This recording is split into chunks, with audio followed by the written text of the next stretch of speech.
नमस्कार। सबसे पहले हम सभी को सोचने पर जोर देना चाहते हैं। क्या आपने कभी सोचा है कि आपके शब्दों का कितना असर हो सकता है, खासकर जब वे छोटे होते हैं? आज हम एक ज़ेन कहानी के साथ आए हैं जो हमें कम बोलने की आदतें की महत्वपूर्णता सिखाएगी। इस कहानी में हम एक गांव के एक साधु बाबा की ओर जा रहे हैं जिनका गहरा ज्ञान और आत्मचिंतन अपने परिवार में प्रमाणित हो रहा है। एक युवा शिष्य, हमारा मुख्य पात्र, इस साधु के पास पहुंचता है जिससे वह सीखता है कि कम बोलने में ही अद्भुत शक्ति छिपी होती है। इस सांगीतिक यात्रा में हम उस छोटे से गांव की गलियों में खो जाएंगे और एक नई दृष्टि से देखेंगे कि छोटे शब्दों में ही सबसे गहरी बातें छुपी होती हैं। तो चलिए इस साहसिक कहानी के साथ जुड़िए और जानिए कैसे एक साधु बाबा ने एक युवा को छोटे शब्दों की महत्वपूर्णता का आदर्श दिखाया और उसने अपने जीवन को कैसे बदला। इस कहानी में बसी एक सीख जानने के लिए बने रहें कम बोलने की आदतें की ओर। एक चित्रस्थल के हृदय में जहां सहज हवा प्राचीन ज्ञान की बुलंदी को लेकर आती थी, एक प्रसिद्ध जैन मास्टर था जिनका नाम सेंसे ताकेशी था। उनकी गहन शिक्षाओं के लिए वह दूर दूर से पहचाने जाते थे और उनके विनम्र मठ में आत्मा की शांति की कला सीखने के लिए दूर दूर के लोग आते थे। मैं एक उत्साही और उत्साही शिष्य था जिसका नाम आइको था। बेचैन और उत्सुक आइको ने सेंसे ताकेशी के पास एक ऐसे प्रश्न के साथ पहुंचा जो गांव के धूमधाम में बहुतायत से आया था। सेंसे, आइको ने शुरू किया, एक जगह जो शोर और लगातार बकबक से भरी हुई दुनिया में कैसे कोई भी आत्मा शीतलता की आदत डाल सकता है और सच्ची शांति पा सकता है। सेंसे ताकेशी कुछ शब्दों के लिए, लेकिन बहुत उपस्थिति के साथ मुस्कुराए और आइको से कहा कि वह एक सामान्य लकड़ी की बेंच पर उसके साथ आने के लिए इशारा करते हैं जो एक शांतिपूर्ण तालाब की ओर झुका हुआ था। कमल के फूल पानी पर नृत्य कर रहे थे जो आइको के मन के विचलन की छायाएं थीं। सुनो युवक, सेंसे ताकेशी ने कहा। उनकी आवाज पास में बांस के रूखे में बहती हुई बत्ती की तरह मीठी थी। बोलने की कला में व्यक्ति अंतर्मुख शांति की बड़ी खोज करता है। मुझसे इस प्रैक्टिस की सार्थकता को समर्पित करने की एक कहानी साझा करने दो। जब आइको बैठ गया तो सेंसे ताकेशी ने समय और स्थान के पार करने वाली एक कहानी बुनना शुरू किया।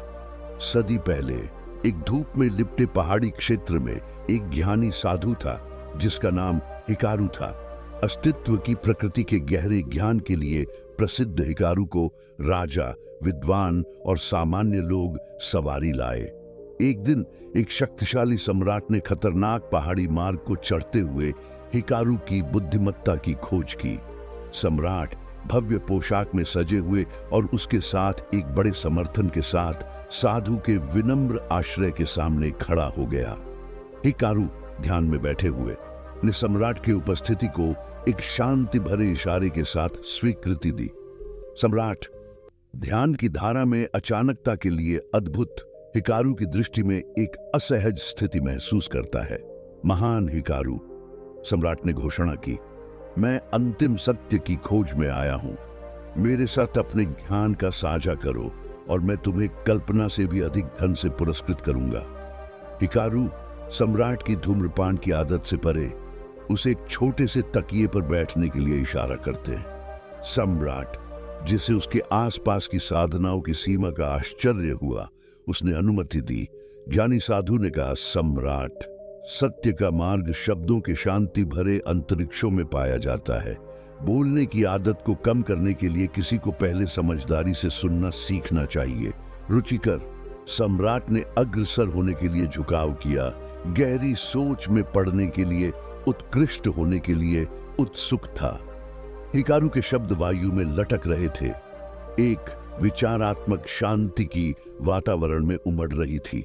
सम्राट पहाड़ी से उतरता है, वह हिकारू की बुद्धिमत्ता के बीजों को साथ लाता है।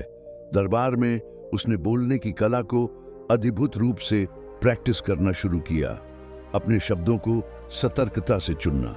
दरबारी, जो उसकी नई सीमा से पहले विस्मित हो रहे थे, जल्दी ही उसकी चुप्पी की ताकत को पहचाने लगे।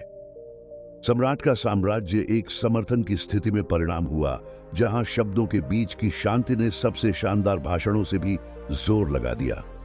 लोग अपने नेता के नए सांत्वना से अपने परिवारों के साथ सुरक्षित होने का एहसास करने लगे। सम्राट का साम्राज्य एक संवादबद्धता के रूप में परिणाम हुआ, जहां शब्दों के बीच की शांति से जोरदार भाषणों से भी जोरदार भाषण होने लगे। लोग अपने नेता के नए समझदारी से पहले चकित हो रहे थे। जल्दी ही उन्होंने उसकी चुप्पी की ताकत को पहचाना। सम्राट का साम्राज्य एक संवादबद्धता के रूप में परिणाम हुआ, जहां शब्दों के बीच की शांति से जोरदार भाषणों से भी जोरदार भाषण होने लगे। लोग अपने नेता के नए समझदारी से पहले चकित हो रहे थे। जल्दी ही उन्होंने उसकी चुप्पी की ताकत को पहचाना और समझा। सम्राट के राज्य में पैगंबर की तरह विराजमान हिकारू की बुद्धिमत्ता ने राजसभा को एक समझदार और शांति का केंद्र बना दिया। लोग उनके नेतृत्व में शांति की राह में कदम बढ़ाते रहे और अपने जीवन में सत्य की खोज करते रहे। सम्राट के राज्य में एक तालमेल का माहौल बना, जहां शब्दों की चुप्पी उनकी आत्मा की गहन आवाज को पहचानने में सफल हुई।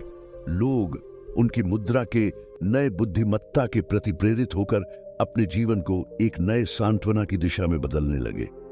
सेंसे ताकेशी ने इस कहानी को समाप्त करते हुए कहा, आइको, जैसा कि बुद्धिमत्ता ने दिखाया है, बोलने की कला का साधना एक यात्रा है, न कि एक गंतव्य।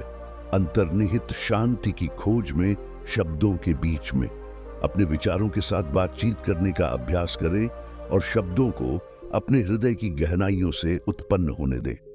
उदाहरण में आप अपनी दैहिकता की नई शांति की ओर बढ़ेंगे।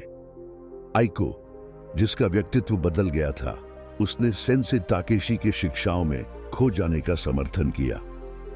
उन्होंने सच्चे संवाद की कला का अभ्यास किया, प्रत्येक शब्द को सावधानी से चुनते हुए और अपनी बातचीतों में चुप्पी के रेखांकन से। आइको की उपस्थिति बदलती रही, उसके चारों ओर का माहौल भी बदलता गया। गांव वालों ने उसकी वृद्धि में नई शांति की भावना की और जल्दी ही वे भी उसकी मार्गदर्शन में आत्मसमर्पण के क्षणों के लिए उनके पास आए। आइको, जो कभी एक खोजी था, अब एक ज्ञान और शांति का प्रकाश हो गया था। सेंसे ताकेशी आइको के परिणामों को देखते हुए जानते थे कि बोलने की कला एक स्थान नहीं, बल्कि एक सतत यात्रा है। वह आइको और अन्यों को आत्मा की शांति के पथ पर मार्गदर्शन करते रहे, उन्हें याद दिलाते रहे कि शब्दों के बीच की शांति में आत्मा अपनी सच्ची आवाज पा लेती है।